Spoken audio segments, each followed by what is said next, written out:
wanted to check in on Nugent Hopkins. Looked like he was full participant today. Do you think he's available? Or First day, full participant. We'll skate again tomorrow morning to make the final call, but that's the first day he's put lots of pressure on and gone through full. If we think he's not going to take a step back tomorrow or sore tomorrow, then he could be a player tomorrow. That's what we're hoping for. We'll make that decision in the morning. we'll dive right into what we saw today, which was him back at center. Could you see yourself running three centers between McDavid, Draisaitl, and Nugent Hopkins when he's ready? Or? Possibly. We've talked about it for a while, and we just haven't played enough games and haven't had people available. So it's something we've been talking about for a while. So we'll see how it pans out. He touches a lot of areas of the game. Is some of what's been happening with the PK and power play kind of a result of him not being around, or some greater issues than that? Or what impact do you think he can make? He plays a big part in both those. You know, our power play, he's been playing on that pretty steady here for 2 or 3 years and does a big job there. And then both him and Hyman have been out, and they're good penalty killers for us. So that's he'll jump back into both those quickly. Looks like COVID has pretty much run its course with this team, and the long pauses are over. Do you get a sense now that maybe the worst is over and you can get ahead with the business of getting back to where you were? I think there's some of that. I think just getting in rhythm of playing some games in a row here is going to be good for our group. It just feels like we've been sitting around, haven't been on the road forever, and things like you say between COVID and some injury stuff, guys in and out, and it's been hard to get in any rhythm. So getting everybody back and feeling like you're showing up every day to work is what we're striving for, and getting in some rhythm of playing some games, I think would be good for our group. Just to touch back on Nugent Hopkins, and if he is going to play center in that third spot, is that something you'd want to kind of give a little runway to, or do you think it would just be a chance to quote unquote ease him back into the mix? We'll just see how the game goes. Different stuff happens in a game where you make adjustments, but we'll see. And it depends on who else comes in our lineup. You get Hyman back. Hyman won't be a player tomorrow for us, but you get Hyman back, you start to get some pieces back. Now we'll figure out the best way forward then. So no Hyman. Any update on Barrie? Won't be a player tomorrow. Okay. Be a player tomorrow. And Smith skated again this morning. He won't be a player tomorrow either. I just wonder about Tyler Benson. I know you have a lot of forwards here now, but what does he need to do to kind of work his way in on a more regular basis, or is there an element that he can bring that would maybe help him kind of fit in a little bit better? He's working hard. He competes hard. Sometimes there's different things we look at. Without Hyman here, we need penalty killers in there. He's a physical player. He tries to play physical, so you're looking at that element. So there's a lot of different factors we talk about every day, what we're looking for in the lineup. Dave, so Hyman has to test again tomorrow, or he's definitely out? No, he has to go through all the testing, and by the time he gets the results and everything, won't be able to get to Vancouver. And what did you miss not having Cassian last game? Well, he's a physical presence. He's a guy, if you look, I think he's got the most hits for a forward on our team. He's a big, strong guy. You're playing in games that are going to be heavy battle games. That's where he can contribute the most. And what do you like with McLeod playing on left wing as opposed to center? I just kind of went with that after the first period in the Calgary game. It looked like it freed him up a little bit to a little more ice, less coverage down low. So we'll see how it goes here for a day or two. Thank you. Dave, in this funk, and I know you got the win, but in that time, for the longest time, your team struggled to score goals 5-on-5 with 97 or 29 were out of the lineup. I know it's a short window, but those bottom two lines have actually been scoring quite and not giving up a lot. You haven't seen a stretch like this where, Puljujarvi, Hyman before he got injured, McDavid, they were struggling to produce. Shot attempts, everything was there, but what's maybe gone missing from those three collectively as a group to not score as much as they were early? Some of it, Jace, is they're finishing.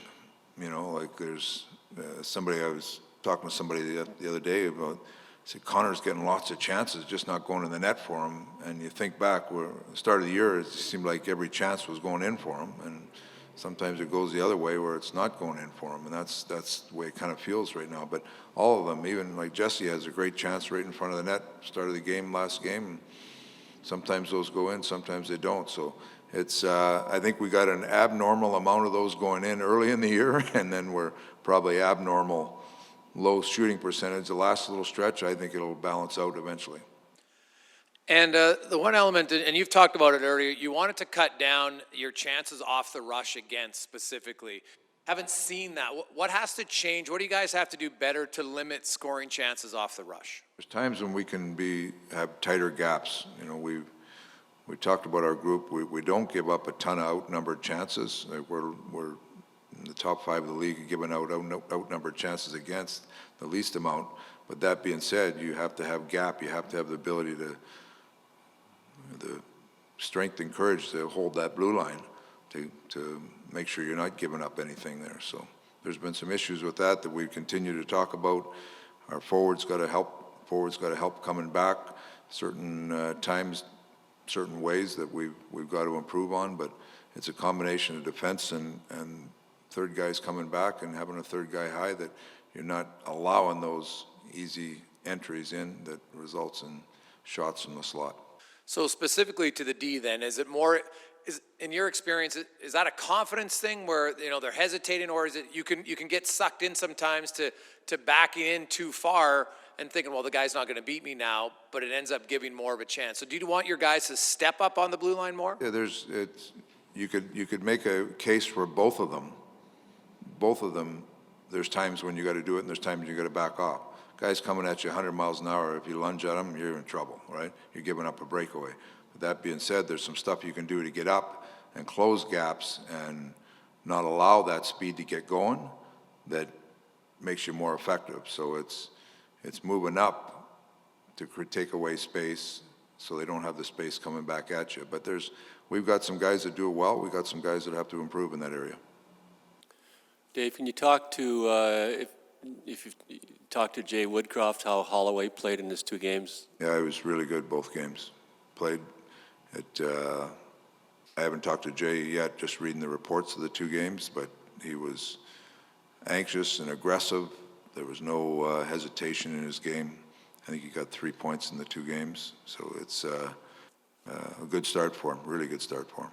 And sometimes players don't get a lot of points in a game, like Jesse on Saturday, but he screened the goalie twice, and then on Leon's game winner, he went to the net too. So sometimes their points overrated. As a coach, you probably liked all those plays. The other part of Jesse's game, he was a really good defensive player that game. You watch how many times he was the third guy high, cut off plays, did a really good job. He played exactly what you said. He didn't get a lot of credit on the scoreboard, but there's a lot of things he did very well in those games.